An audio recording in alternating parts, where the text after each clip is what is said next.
Assalamualaikum warahmatullahi wabarakatuh. Apa kabar anak-anak Ibu? Harapan Ibu, anak-anak Ibu tetap sehat dan selalu semangat dalam mengikuti pembelajaran secara daring ini. Amin ya rabbal alamin. Bertemu lagi dengan saya Irma Dayanti SSI, Guru Mapel IPA kelas 10 AP. Pada pertemuan kita kali ini, kita membahas tentang materi macam-macam dan jenis ekosistem. Baiklah anak ibu, kita mulai saja materi kita hari ini, yaitu tentang macam-macam dan jenis ekosistem. Secara garis besar, ekosistem terbagi dua. Pertama, ekosistem daratan atau terestrial. Yang kedua, ekosistem perairan atau disebut juga dengan akuatik. Ya, kita mulai dengan ekosistem daratan.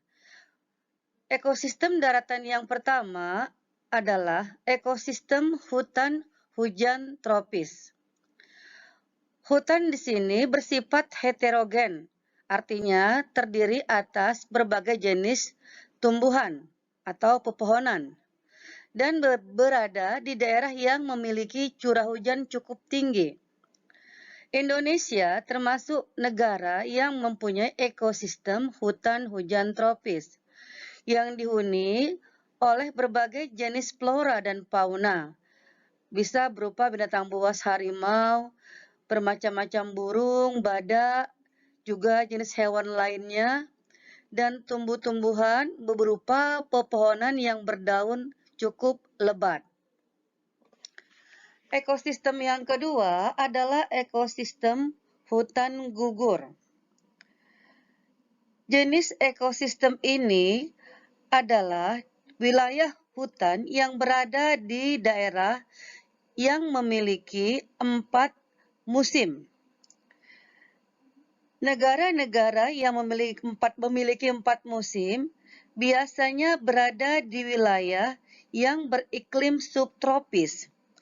Ciri-cirinya, daun-daun pepohonan di hutan tersebut berwarna kuning kemerah-merahan. Temperatur udara di hutan gugur cukup rendah. Air di sekitar hutan juga mulai membeku karena peralihan dari musim gugur ke musim dingin. Satwa yang tinggal di ekosistem hutan gugur berupa hamster, beruang, dan satwa lain yang memiliki kebiasaan hibernasi. Baik anak ibu, kita lanjut ekosistem daratan yang ketiga, yaitu padang rumput. Ekosistem ini terdiri dari daratan yang cukup luas dengan tanaman berupa rerumputan. Padang rumput dapat dijumpai di wilayah dengan iklim tropis dan subtropis. Pohon yang tumbuh di ekosistem padang rumput merupakan pohon-pohon yang berbatang cukup pendek.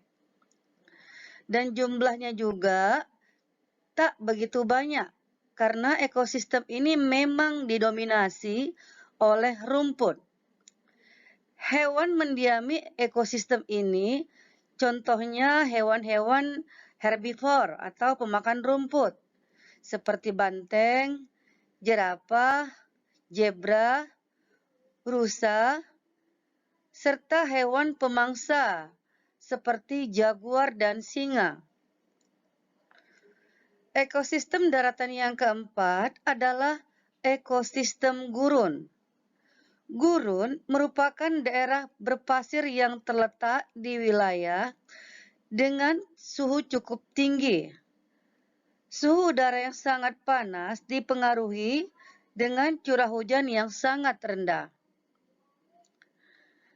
Karena itu, organisme yang berada di ekosistem gurun merupakan organisme yang tahan terhadap panas dan tidak membutuhkan banyak air. Tumbuhan yang hidup di daerah gurun itu adalah kaktus. Sementara Hewannya bisa beberapa jenis ular atau disebut juga ular gurun dan unta. Baiklah, nah Ibu, kita lanjutkan dengan ekosistem daratan yang kelima yang disebut dengan bioma sabana. Ekosistem ini didominasi oleh rumput dan hanya memiliki sedikit pohon. Perbedaan sabana dengan padang rumput yaitu pada sabana hanya ada di wilayah dengan iklim tropis. Contoh hewan yang berada di bioma sabana adalah gajah, kuda, dan singa. Ekosistem yang keenam yaitu ekosistem tundra. Ekosistem ini berada di wilayah dengan suhu yang cukup rendah, seperti benua Antartika.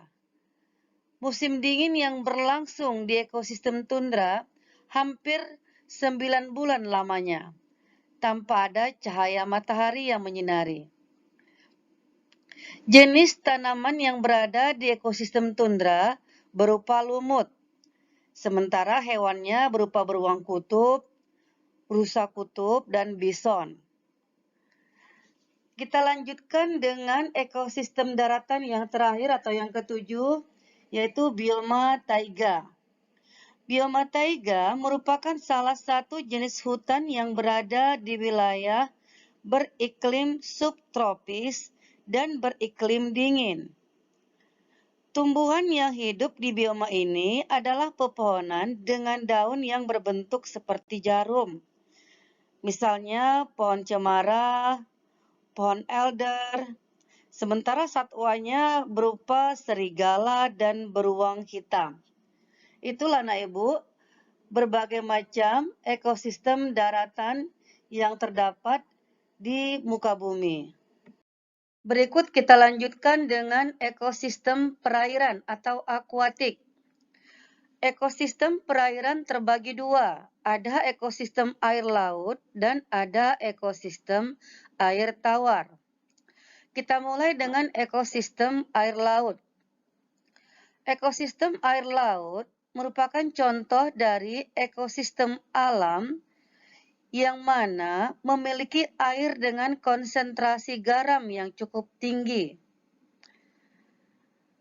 Ekosistem yang pertama adalah ekosistem terumbu karang yang berada di zona laut dangkal, di mana cahaya matahari masih bisa menembus ke dasar laut. Cahaya matahari tersebut dibutuhkan oleh rumput laut dan terumbu karang dalam proses fotosintesis. Ekosistem air laut yang kedua adalah ekosistem pantai yang letaknya di tepi laut. Organisme yang berada dalam ekosistem tersebut adalah pohon bakau, kepiting, dan kerang. Ekosistem perairan yang kedua disebut dengan ekosistem air tawar. Ekosistem air tawar adalah ekosistem dengan tingkat konsentrasi garam yang cukup rendah. Jadi perbedaannya kalau di air laut, konsentrasi garamnya cukup tinggi, sementara pada air tawar, konsentrasi garamnya sangat rendah. Ekosistem air tawar bisa dibagi menjadi beberapa ekosistem, seperti ekosistem danau, sungai, dan rawa. Ekosistem air tawar dihuni oleh ikan-ikan yang hanya hidup di air tawar, seperti ikan lele, ikan bandeng, ikan mas, dan jenis udang air tawar. Demikianlah Anak Ibu pembagian ekosistem perairan atau akuatik. Dari pembahasan materi kita di atas dapat kita simpulkan bahwasanya contoh ekosistem alami merupakan contoh dari ekosistem daratan maupun lautan, bisa berupa hutan gugur, hutan hujan tropis, ekosistem sungai, padang rumput, danau, pantai, rawa, dan lain sebagainya. Sementara ekosistem buatan itu adalah ekosistem yang sengaja dibuat oleh manusia sesuai dengan kepentingannya masing-masing. Bisa berupa contohnya taman hutan raya, suaka marga satwa, waduk, taman safari, akuarium, dan lain sebagainya. Demikianlah anak ibu materi kita hari ini tentang macam-macam dan jenis ekosistem. Harapan ibu, anak ibu tetap semangat, terus belajar, dan tetap jaga kesehatan. Wassalamualaikum warahmatullahi wabarakatuh.